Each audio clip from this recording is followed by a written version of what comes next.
Eu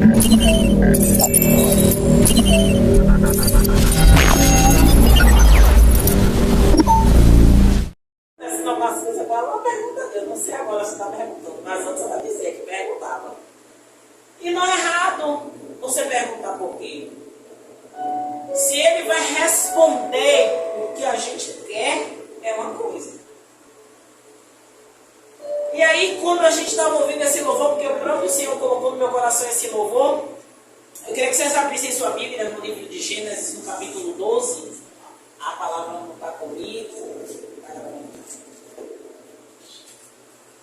Livro de Gênesis, capítulo 12.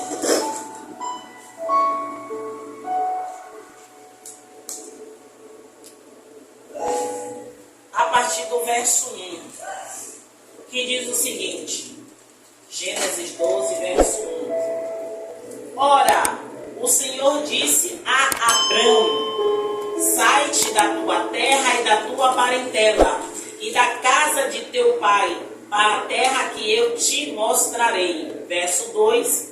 Far-te-ei uma grande nação, e abençoar-te-ei, e engrandecerei o teu nome, e tu serás uma bênção. Vamos lá para o 7. Pula para o 7. Vamos para o 4.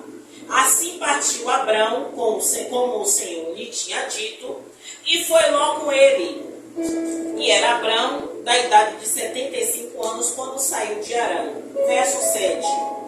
E apareceu o Senhor a Abrão e disse: a tua semente darei esta terra. E edificou ali um altar ao Senhor que lhe aparecera. Vamos lá para o capítulo 13. Vocês vão entender porque a missionária está falando isso, está pulando, para vocês entenderem o contexto da palavra. O verso 8 do capítulo 13 diz o seguinte: e disse Abrão a Ló: ora, não haja contenda entre mim e ti, e entre os meus pastores e os teus pastores, porque irmãos somos. Não está toda a terra diante de ti? Eia, pois, aparta-te de mim. Se escolheres a esquerda, irei para a direita. E se a direita escolheres, eu irei para a esquerda. Louvado seja o nome do Senhor Jesus. Só que o que acontece, louvado seja o nome do Senhor Jesus, no verso 15, se vocês quiserem ir comigo para poder acompanhar, no capítulo 15, verso 1, diz o seguinte: depois dessas coisas, veio a palavra do Senhor a Abrão em visão, dizendo: não temas, Abrão, eu sou o teu escudo, o teu grandíssimo galardão. Então disse Abrão: Senhor Jeová, que me has de dar, pois ando sem filhos, e o mordomo da minha casa é o Damasceno Eliezer. E aí Abraão vai discorrendo mais e mais e mais e mais e mais. Só que no verso 17, a palavra vai dizer o seguinte: e sucedeu que posto o sol. Peraí rapidinho para ver se é isso mesmo. Porque eu não quero mudar. Não é isso mesmo. Não, capítulo 17, a palavra vai dizer o seguinte: sendo, pois, Abrão da idade de 99 anos, apareceu o Senhor e disse: eu sou Deus Todo-Poderoso, anda na minha presença e ser perfeito. Porém, o meu conserto entre mim e te multiplicarei grandiosamente.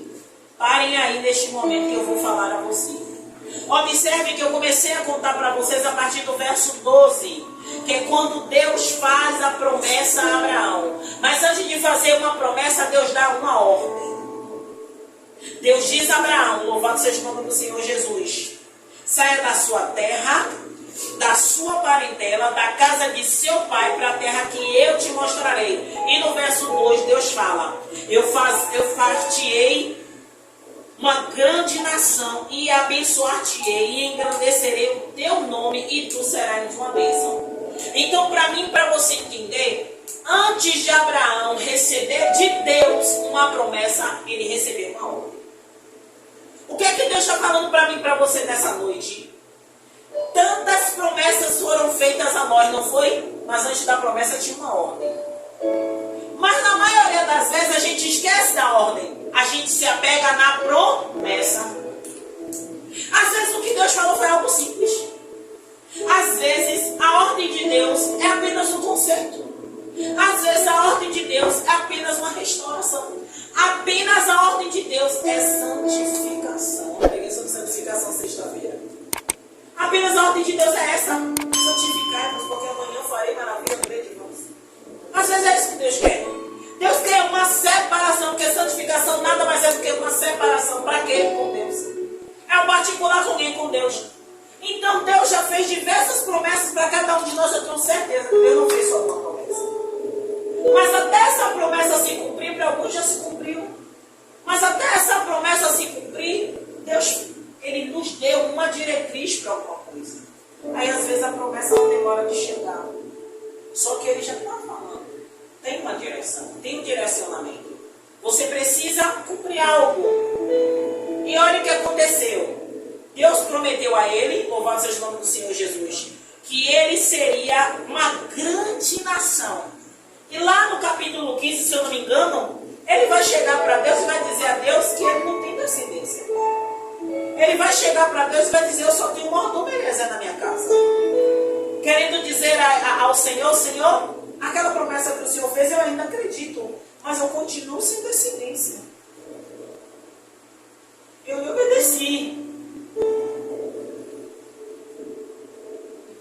Por que a missionária está fazendo isso? Quem mandou ele levar Ló? Mas muitos vão defender Ló.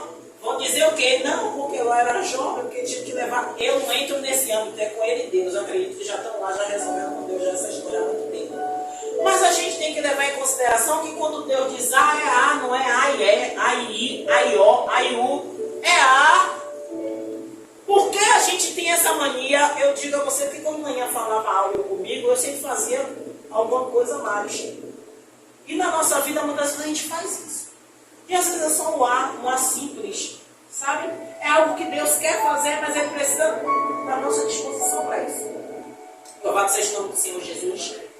E aí o que acontece? Ele vai dizer: eu só tenho uma beleza na minha casa. E aí a palavra ainda vai discorrendo várias coisas aqui que não sou eu que vou pregar, eu só estou trazendo a oportunidade aqui. Mas aí o Senhor, observe, quando Ló se separa de Abrão, que ainda era Abrão naquela época, Deus volta a falar com Abrão. Enquanto Abrão e Ló estavam juntos, Deus continuou abençoando Abrão. Mas a promessa de ser uma grande nação não tinha acontecido durante esse tempo. Quando eles se separam, o Senhor volta a fazer um pacto com ele. A palavra aqui na minha epígrafe diz aqui o seguinte, ó. Cadê, louvado seja o nome do Senhor Jesus? Deus faz um pacto com Abraão. Mas ele já tinha feito lá. Aí por que falar de novo que ele fez de novo? Porque simplesmente Abraão fez do jeito dele. Mas o Senhor não deixou de abençoar ele. Quando as coisas começaram a se ajustar, aí Deus diz: agora está na hora de eu operar. Agora está na hora de eu fazer conforme a minha vontade. Então por que Deus trouxe essa palavra para mim e para você? Eu estou dizendo a vocês que é para mim e para você, porque o Espírito está testificando em mim que essa palavra também é muito para mim. Que tem coisas talvez que eu não tenha trazido um nó para a minha vida, não é nada na minha família não. Às vezes é atitudes. A gente pensa que é coisa... Não é atitudes. Algumas atitudes que eu tomei na minha vida e que não era para ter tomado, ou era para eu ter esperado mais um pouco, ou era para eu ter tomado antes e fui empurrando com a barriga. Então, tem certas situações que agora eu tenho que esperar o tempo de Deus para ele aparecer a mim novamente, como apareceu para Abraão, e direcionar a minha vida. Louvado seja o nome do Senhor Jesus. Mas olha como Deus é lindo. Eu não vou nem ler aqui porque a gente já conhece essa história. Quem não conhece, é por essa parte que eu amo essa parte da Bíblia. O Senhor, Ele aparece novamente a Abraão e promete a ele de novo esse filho. Só que tem uma certa amiga que quer adiantar as coisas e realmente atravessa a situação. Mas Deus fala que a promessa dele não era quem? Ismael, era Isaac. Tanto é que quando o Senhor aparece a Abraão e Sarai, passa a ser Sara, porque o Senhor reafirma de que ele seria o pai de nações, ele seria o pai de multidões. E Deus continua sendo Deus. Missionária, você rodou, contou a história de Abraão, Sarai, chegou em Ló, chegou em Isaac. Para dizer o que a minha missionária? Para dizer a vocês que aquilo que Deus promete, Ele cumpre. É simples assim. Missionária, mas podia ter feito diferente? Claro que Deus podia. Deus podia aparecer para Abraão no discorrer da história, porque não foi 1 ano, não foi 2 anos. Foi muito tempo para Abraão constituir mais, porque ele saiu da parentela dele, levou o que ele já tinha, mas constituiu mais coisa. Tanto é que a palavra vai dizer que os pastores de Ló e o dele começaram a brigar por causa do espaço. Então a palavra está bem clara dizendo que eles multiplicaram onde eles chegaram. Então o Senhor, Ele é fiel.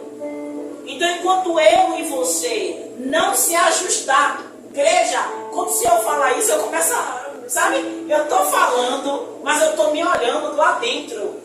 Se eu não me ajustar, tia, não vai acontecer a promessa de Deus na minha vida, ainda que eu queira. Sabe, ainda que eu ganhe uma multidão evangelista, não vai cumprir. Mas depende de mim, sabe? Me lembrou, Senhor, me lembrou o meu filho de um vídeo que tem no YouTube antigo, de 50 anos mais ou menos, que ele diz assim, ó, 1 ano e 2 anos de idade. Deus me ama por causa de mim. Bem redundante. Deus me ama por causa de mim. E é isso. É tão redundante que é uma verdade. Deus te ama por causa de quem? Por sua causa. Ele vai te amar sempre. O sacrifício na cruz do Calvário foi por quê? Porque Ele te ama e foi por causa de quem? De você. Então essas promessas, elas vão acontecer. Mas eu não posso ser leviana aqui e dizer assim, ela vai acontecer mesmo do jeito que você tiver. Eu e você precisamos se ajustar à vontade de Deus. Sabe quando a palavra fala que a vontade dele é boa, perfeita e agradável? Continua sendo boa, perfeita e agradável. Depende de mim e de você se encaixar nesse perfil de boa, perfeita e agradável, para que as coisas venham acontecer. Não a gente ser boa, perfeita e agradável, mas a gente agir para que essa vontade dele, que é boa, perfeita e agradável, fique clara em nossas vidas. Amém? Glória a Deus e a sua mais louvor ao Senhor.